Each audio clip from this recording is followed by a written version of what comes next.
Campeones! Here we are again with another churros.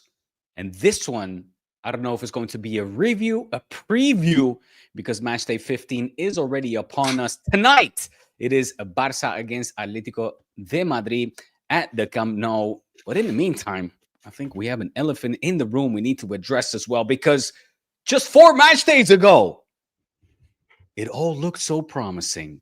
I remember players with white jerseys jumping around, hugging, celebrating, laughing because they had beaten the Blaugranas. But now, tables have turned and we have leapfrogged the Whites. Let's get into it.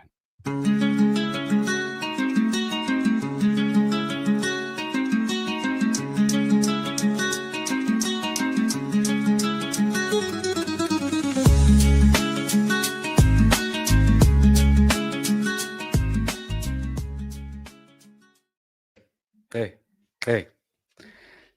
Match day 14. Write it down. I don't know if this is this the first intro that I'm doing? Yes, I think it is. Of the season? It is, isn't it? Yep. All right, then. Well, let's see how long we can hold on to the top spot. But here we are. I'm going to take advantage of it, or I think I just did. Hopefully, I did justice to that little intro. And Kiyan, my man, how are you? It is Tuesday, and like I said, the shit's not stopping. Match day 15 already upon us. You guys play tomorrow, of course. I just heard Xabi Alonso in the press conference. Got a couple of things I want to throw your way, but before we get into it, hope everyone is doing fine. Hope you guys all had a pleasant weekend, as well as you, of course, my friend Kiyan Sobhani. As always, I'm doing fantastic, irrespective of how my club plays. I had a great morning. I went for a solid 10,000 steps this morning. I'm feeling good. You stepping? Stepping, yeah. You doing the stairs or what? No, just walking. Okay. Walking. I got my daily 10,000 steps in. Had a great morning. Had some good coffee, and now I'm here. Yeah, you are. But I kind of didn't expect. I thought maybe you were going to be like Xabi Alonso's press conference. I can't do it. Kids are at home. Where can you tell me because I've been out all morning and just doing my own thing. I didn't even know Xabi Alonso when he spoke, and I got to be honest with you. So you're gonna have to drop the Xabi Alonso quotes on me because I haven't even seen them yet. Okay. Yeah. No, I'm happy to do that. Because I have to say, I kind of heard it in passing. I was getting ready, setting up here, and I had it on in the background. But, well, needless to say, it was, of course, quite a dramatic weekend for his side, dropping points at Montilivi against Girona that is fighting for salvation, and letting go of the top spot of La Liga. Of course, Barça winning their game against Deportivo Alavés meant that Barça are now momentarily, at least for the time being, let's enjoy it, on top of La Liga. And one of the questions kind of poked my ears. My radar went, and that was whether or not Xabi Alonso feels he is. I'm trying to translate it as I go along here. Basically, if his job is on the line tomorrow, that was the question. Mm-hmm. That one kind of, again, took me by surprise, coming from the Madrid-based press at this stage in the season. Didn't expect that. Didn't expect to hear that already. You, of all people, didn't expect to hear a question like that from the Spanish media? You're so cultured. You're so close geographically. You're so informed about these things. You didn't expect the Spanish media to ask those questions? Not the Madrid-based media. Absolutely not. Again, I sometimes, on one hand, like, you know how the Spanish media operates. On the other hand, I feel like you're also in a bubble. Like, Okay, so if I know how the Spanish media operates, what you're telling me is that Florentino put in a call and said, "Boys, it's go time. Apply the pressure. Let's cook this motherfucker. Go. It's all good. Anything goes. Click. Well, whether that's the case or not, I'm certainly not surprised to hear questions like that. I've sat in many press conferences, and some of the questions are even still, I'm not used to it. Like they're just they seem unnecessarily dramatic. But certainly, when you go the last 4 games being this bad, Hmm. I think like if he drops points tomorrow in San Mames, it's the worst 4-game run since Lopetegui in 2018, which Lopetegui got sacked for. Um, Of so course, I'm not it's surprised, Samames. Hmm. and it's San Sorry. Mames, so it's like it's actually it's realistic, and we can talk about Atletic's form, but we also could have talked about Girona's form, so we know it's going to be a difficult game. Well, not just that. I can't honestly, I can't believe we're here. I cannot believe it. I cannot believe we're here. From Do you believe it? the When we were happy sitting no, in the when we cafe, were sitting in I can't Plaza believe it. Olivedo, yeah, it promised to be such a happy time for Madridistas. You had gotten one over us, like I said in the intro, frolicking around, prancing, jubilant, and here we I are. can tell that really hurt you when we pranced around.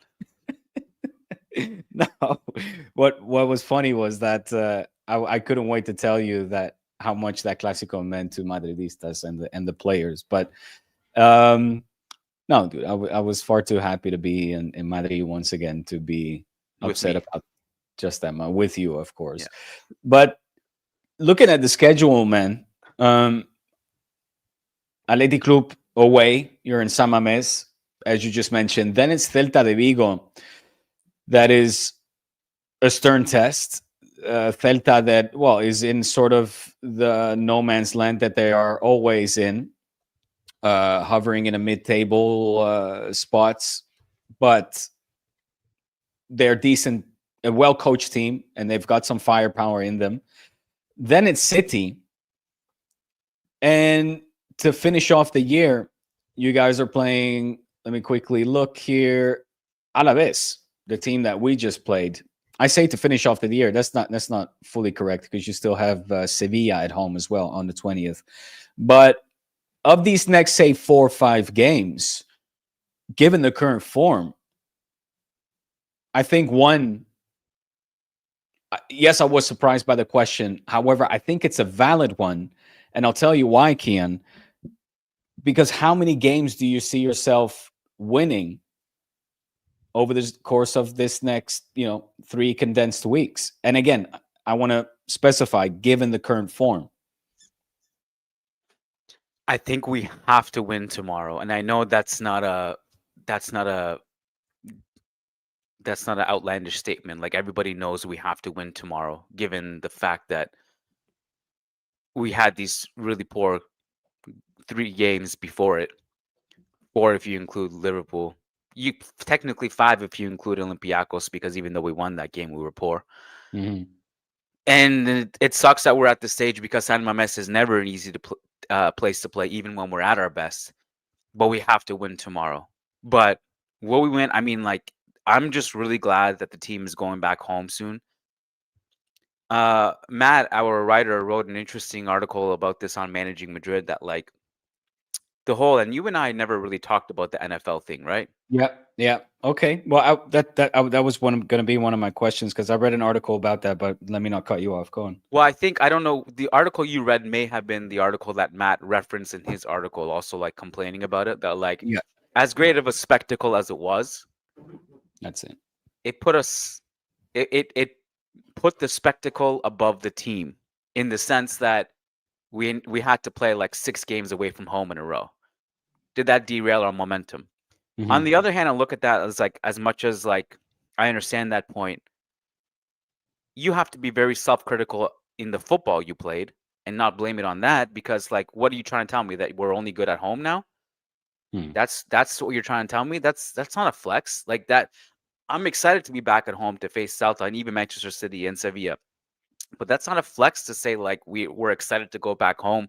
Like, you have to get the job done away from home. And that was one of the things that I had told you many times too, like as the season was going on. I trust Xabi Alonso to win the games that he's supposed to win. I trust the team has raised their floor and is now starting to win the games they're supposed to win. That's not happening anymore. That's really concerning to me. And now we have to like get into like what changed? Why did this happen? And that's a whole different discussion. But I'm pretty concerned. I still believe that the team can turn it around, but I can't say I'm not concerned about the way the team is not only functioning, but also what's going on behind the scenes. Yeah. Yeah. So, Again, I love the politician in you, because you danced around in Muhammad Ali like fashion around the question I asked. I don't remember Of, what your question was. I'm of a the very, next I go on tangents. Sorry. What was your question? of the next 4 or 5 games, how many do you see yourself winning? I'm happy to take it in order, starting with tomorrow, then moving on to Celta, City, Alaves, and finishing with Sevilla. And not that we are any barometer in terms of teams that are playing good football, but and I don't know what you saw over the weekend, but Alaves obviously came out and stunned us initially, and we managed to pick up 3 very unconvincing points. Yes. Again, we both stink. yeah. So and you saw what Sevilla did to us. Now that was at the Sánchez Pizjuán. You're playing in the Bernabeu, and well, anyway, but they are capable of upsetting the bigger sides, let's say. So, yeah, what do you see? What's your prognostico? I guess your prognosis Prediction? prediction. I have a hot take. Okay. Do you have your seatbelt on? Flawless victories. I think we win every single one of our next 6 games. Athletic tomorrow, Celta at home, City at home, Alaves away, Sevilla at home, Real Betis at home, January 4th.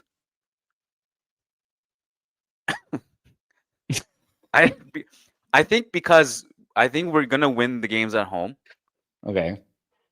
and I think we win against Athletic tomorrow not because I'm convinced by our play, but because we have no choice but to win that. Mm. And I feel like that's gonna be one of those games where it's like, guys, if we don't lose this, if we don't win this, is DEFCON 1, and like Yeah, but Xabi's gone. Like again, let's rally for this one. but you're hitting the nail on the head here, and you just mentioned the turmoil, the much documented and talked about turmoil behind the scenes as being one of the problems. Isn't it in the players' interest to be like,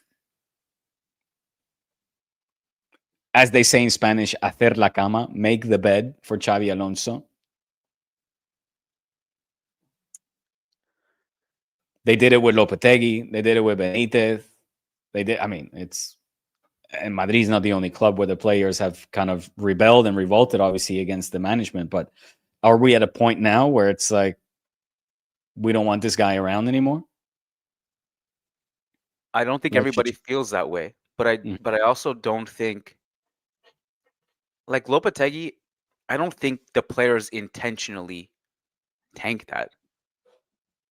I kind of actually don't believe in that aspect. Like, I don't believe that the players would intentionally play bad. Like, I disagree with, like, Lucas has this thing that he says on the podcast, and I disagree with him on this. He says that like Vinicius would intentionally like play bad to get Vinicius sacked. I don't think that happens. I don't think that's a thing. I think what happened, like in the Lopetegui case, for example, is it was a team with very low morale that just had no solutions to score without Cristiano Ronaldo. And it was very possession based with like a lot of circulation without actually having the final product. And the team just struggled. I don't think it was like an intentionally like we're gonna get this guy sacked thing. Especially when you look at all the starters on the field in the Lopetegui era. All of those guys love Lopetegui. Like it was like based on the Spanish core, right? Isco, Asensio, etc. Carvajal. And I think so my thing is that, oh man, I don't honestly don't know where to start with this. I just there's so much wrong with what has happened in the last 4 games. And I'll go back to it. If you go and look at the pressing numbers, it's a dramatic drop from after Valencia to the rest. So did you say depressing numbers or the pressing? Depressing, Okay. but also depressing works. And so something shifted, something changed. And the only explanation is that Xabi Alonso has given in. Hmm. Jose Luis Sanchez, who is reliable when it comes to Real Madrid stuff, he had reported that the film sessions have basically decreased. The tactical discussion has decreased. Yeah. Because the players were like, enough. So what does that mean? It means that Xabi Alonso is losing that battle. Yeah. And what happens in that situation is like, I actually do blame Xabi Alonso for losing control. Because I think you have to have the balls to die by your ideas. Does that make sense? Completely. Yeah. And like I think if he's gonna go down, he should at least go down with his ideas and not what the players want. Like if you're gonna go down with and die on your own true sword, to your not the style. player's sword. Yeah. Exactly. Yeah, so I read that as well, and what stunned me about that is I was just trying to picture American teams. You know, I know they do this in basketball, NFL. Watching tape is part of training, right? It's part of you being a professional, learning from your mistakes, learning the plays, studying the opponent.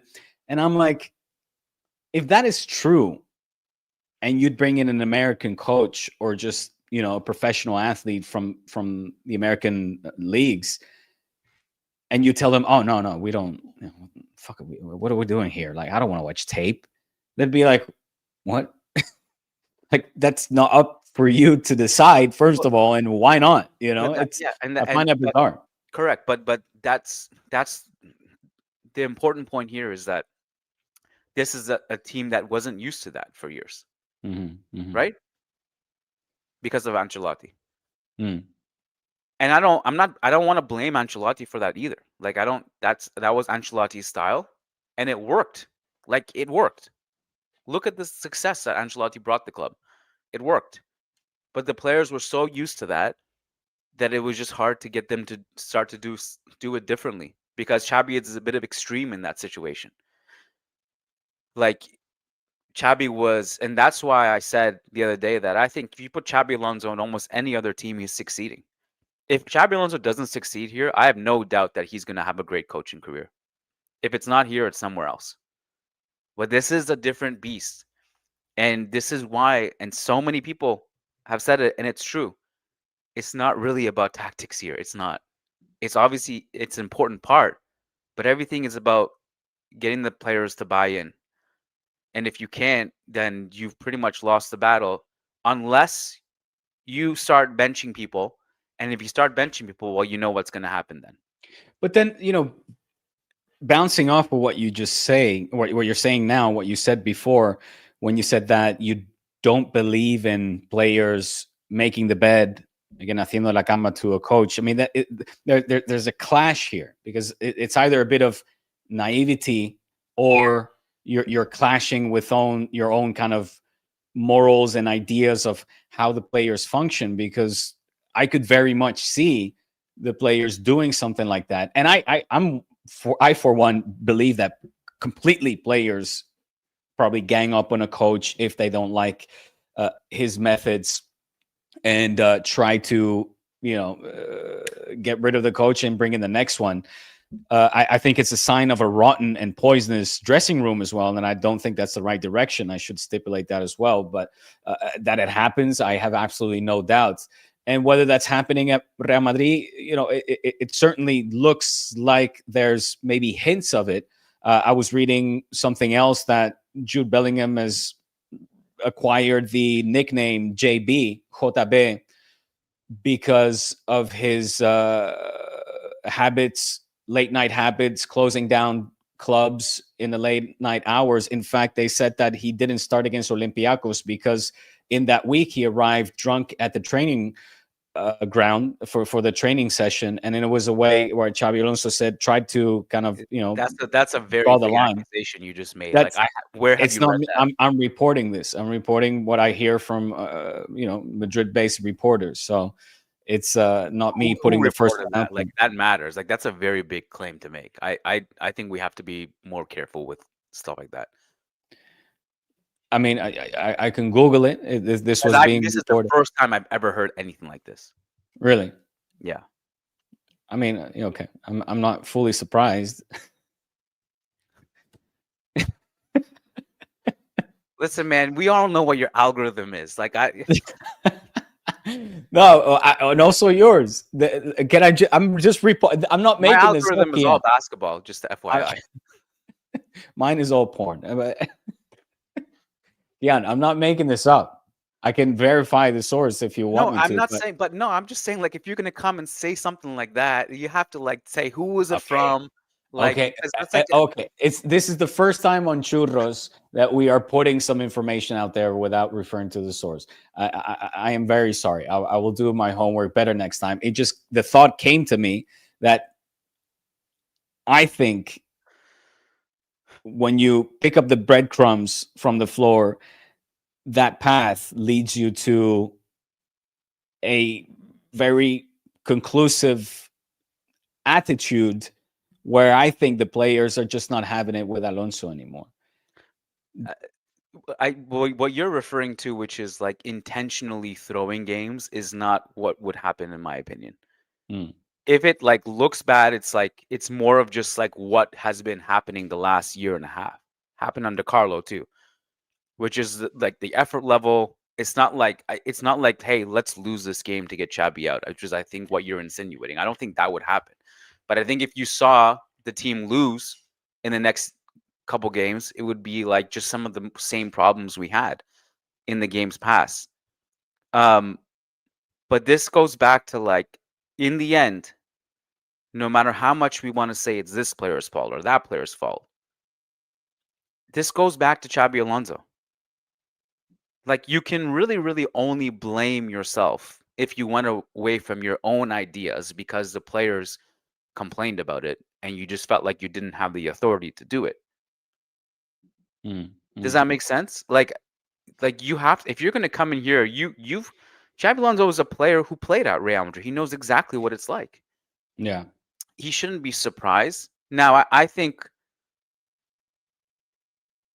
part of this is that, like, I think he's just a little bit mentally, he's not strong enough to manage this team as of now. I hope to be proven wrong on this. But you can't just lose control like this, because there will be a point of no return. If the players just keep sensing weaknesses and smelling blood, they're like, okay, so he didn't actually have the balls to implement what he wanted to do, and we're running the show. He's going to lose everyone quickly.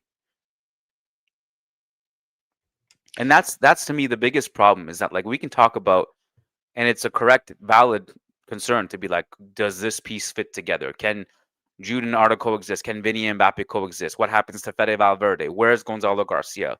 Like, all these are like valid concerns and questions to me. But in the end, if no matter what combination you put, if the players are not buying into what the coach wants, then it's not going to happen. I will add some. It's gonna sound like maybe just overly optimistic what I'm about to say, but it's something that I I mean, saw you that, already said you're going to win all 6 games. yeah, So well, nothing can top that. But but one thing that I don't think anyone really talked about after the Girona draw was that game was actually a bit of a freak game that no one really wants to talk about because everyone's angry. That that game, there was some context in there that I think got lost. One is that the press was actually back in that game. They were pressing, and the numbers were actually as aggressive as it was earlier this season. They held a high line.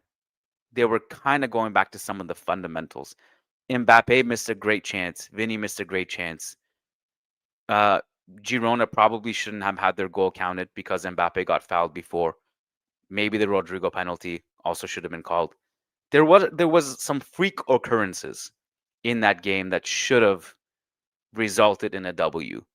But I don't want to. I'm not here to say that like I'm not to pat ourselves on the back or anything like that.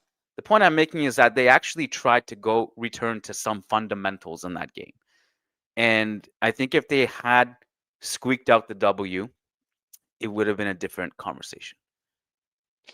So I just wonder, like when I look at some of the more deeper analytics in that game, and I see that the press was back, I wonder, and I look at all the conversations that the team had against Olympiacos, before the game, that some of the unity is back and everybody's on the same page, and they were like, okay, let's go back to doing what worked. Let's start pressing. And I do wonder like how different the vibes and conversation would have been if like Mbappe just scored that big chance in the 94th minute. I think it would have been a patch. It would have given a bit of breathing space. Yeah, that's all it would have been. I'm not saying it would have been the turning point, but it would have been just it would have changed the mood a little bit. Well, the good thing is, of course, that as you rightly mentioned earlier, for however bad Real Madrid is, Barca are right there with you guys. We are hand in hand in playing some absolute dirt football. The difference was that ours resulted, obviously, with a win and taking over the top spot. But you were actually, I hadn't seen that image yet until you sent it to me. And the image obviously has made its rounds now through social media and the media. We've heard the official explanation that came after all of us within the media space had our own interpretations. And, you said respect to Rafinha is locked in. Well, let me start here. Have you heard the quote-unquote official explanation? Obviously, Hansi Flick has come out as well and given his 2 cents of why he was so visibly distraught and lost in the Barca dugout in that moment. Have you heard the explanation that was given? I think you sent it to me, right? Or you sent me a Fabrizio quote of. I sent you a Fabrizio. Yeah. So, I mean, I can quickly, just for our listeners and viewers here, the official explanation was that Hansi was upset and disappointed with his assistant coaches and didn't want to get into an argument with them for having picked up the red card. He said, Marcus Sorg is a good friend of mine, and I didn't want to escalate the situation after he got a red card, and something I guess that he in the moment tried to prevent, but things got too heated in the exchange. Yeah. So it wasn't about the performance? So it wasn't about the performance. Now, I don't know if that's, who am I, obviously, to contradict Hansi? I don't know if he's playing politics here, if it's genuine. Right. Maybe he more decided logical not to throw the players under the bus or something. Right. What seemed more logical, certainly at the time, and given how the game transpired and the poor, not just performance, but what is the most striking is just the lack of intensity, right? You're coming off of a thumping loss in the Champions League at the Bridge. You're playing in front of your crowd against an Alaves that you should be licking your chops at the chance to demolish them and show just how good you are, how fierce you are, how lethal you are. And it was like after the equalizer, because mind you, Alaves scored within the first minute. And how many times have we seen Barca get scored on within the initial minutes, if not the very first at all? This is not the first time. And it just dissipated, it just went like crumbling away. It was, again, this lackluster performance and attitude where you feel like, guys, what are we doing here? Like, what are we actually playing for here? Yeah. Have you guys won multiple leagues? Have you won multiple Champions Leagues? Have you won all the balones de oros that you could possibly. And this is, mind you, not a knock on Lamine, who I think had a more than a decent game. I'm not singling him out here whatsoever. But as a whole, as a collective, it just, again, was missing on all fronts when it comes to being plugged in and all for one, one for all for one type of attitude. The being locked in from start to finish and just being obsessed with recuperating the ball, the high press, and being relentless in terms of creating attack after attack after attack. It just wasn't there. And so it seemed plausible, it seemed logical even for Hansi Flick to be perplexed about that, worried about that, given the stage of the season that we're at, right? That we're in at the moment, given what we have seen so far. The sample size of games so far this season have been subpar. And so it seemed like that was a logical thing. Having said that, and I mentioned that on a YouTube video that, again, fashionably late, I dropped just earlier this morning. So make sure you subscribe and hit the bell notification, because I do put them out there, even if they come a little bit late. But I said, why would Hansi Flick put himself in a position to sit so publicly in the Barca dugout, knowing that all of the cameras are fixed on him, right? He's there for the world to see and to interpret, and we know how creative the media is. Why would you leave this interpretation to the media after such a poor game and a poor performance, if it is not something else, right? I mean, I think Hansi Flick is smarter, but then maybe not. I don't know, man. Like, what is he gonna? It was a very human moment. Like, he didn't do anything wrong. Like, there's nothing. Like, he wasn't angry. He was just having a human moment, that just sitting there thinking, reflecting, maybe a little bit sad. I mean, if anything, it was wholesome. And this coming from a Madridista. Yeah, but you know how lethal, or how ruthless the press is. I just wonder, could you not go sit in a bathroom stall, maybe just ponder about what you just saw? Come on. This is harsh. I don't know. I did kind of have to reflect on that and say, maybe what he said is genuinely true. Maybe he was going to get into it with Marcus Sorg and wanted to just things to calm down a little bit. And I'm sure as well, I mean, he couldn't have been happy with the performance. So I'm sure, obviously, that must have been on his mind as well. But yeah, it was, like you said, a very human, a very worrying moment as well, because, like I said, with the press being as creative as they are, it was already like, oh, Hansi Flick is out. This is Hansi Flick's last season. He's burnt. Está quemado. Like, he can't deal. He can't take it anymore. He's lost the dressing room. And I'm like, Jesus Christ, here we go again. We both have to run in like 5 minutes. I just wanted to ask you about your thoughts on the upcoming game today. Yeah, of course. I think Frankie is out, and Frankie out. I think, look, we failed the Clásico. We failed Sánchez Pizjuán. We failed against QSG and Chelsea.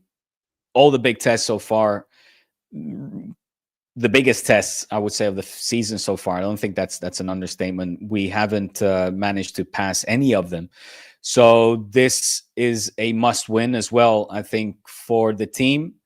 And, oh, man, I missed those two, huh? I still have this ready to go anytime you guys play Atletico. I hope so. That, I don't know if you know, like, if you are aware of, I know you're obviously very attuned to La Liga history. I don't know if you actually know the story about Atletico Madrid and how they were created. Well, they were the aviators, right? No. The aviation, wasn't it? No. If you look deeper into it, it's really interesting. God actually created them to give Barcelona gifts. Stop. They're literally created to serve Barca. That's literally the only purpose, is to hate Real Madrid and to. Well, then tell them. What would you like today? Would you like Griezmann? Would you like? Dude, as if we didn't pay top money. I love that you think that is a gift. Over here, where do you want? Then tell them they owe us a league as well, a league that they robbed from our own goddamn backyard that we applauded them for. Tell them to give it to us, and tell them to give us a whole bunch of millions back as well that we paid for the Griezmanns, that while we gave the Villas, the Luis Suarez's, the who else? Griezmann. Eventually, we just gave him back for free as well. If anything, it's our purpose to serve them. It's not the other way around, my friend.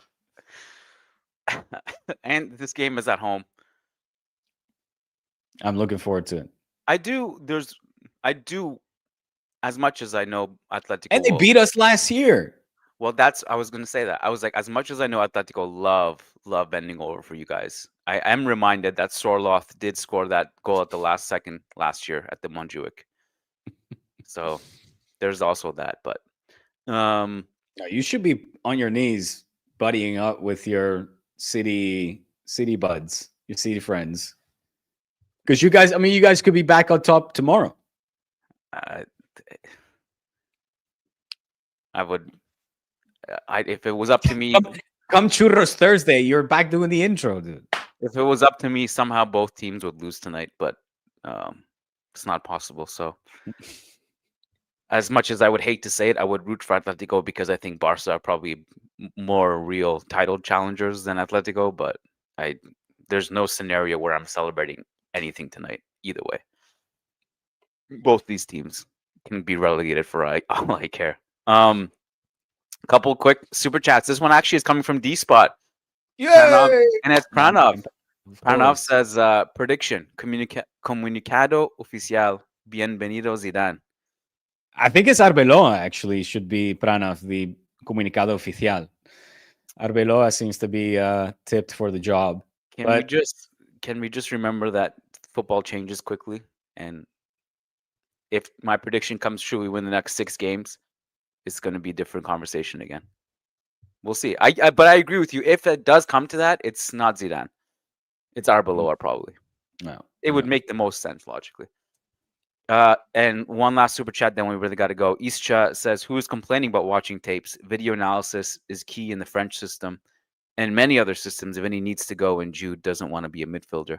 The last part is definitely an assumption, but I think the whole watching tape thing on some level, I get it, because I think players who are really great, they want some sense of freedom, and they're like, why are you showing us like how Elche press or defend where I can just barbecue this guy, like I don't need to know this, like.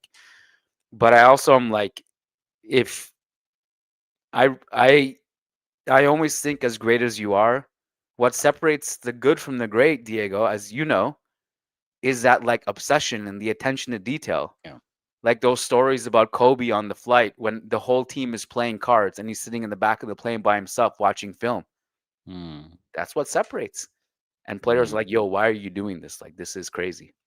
And I always think about stuff like that. Like the ones who are really, really obsessed with becoming the best, not only individually, but collectively, which means you also succeed individually, are these things. So I agree with this super chat. Like Michael Jordan's words echo through my mind as well, where he said, I never took a night off, never missed a game, always wanted to make sure he played for the crowd, right? He played to the best of his ability to make sure that the people who came out to see him got their money's worth. And that, I think, as well, is kind of like an obsession, a continuous fuel of motivation to keep yourself sharp, on point, and to just strive to give your best every single night. And I talked about that in my last video as well, because Lamine was asked, he did a 60-minute interview.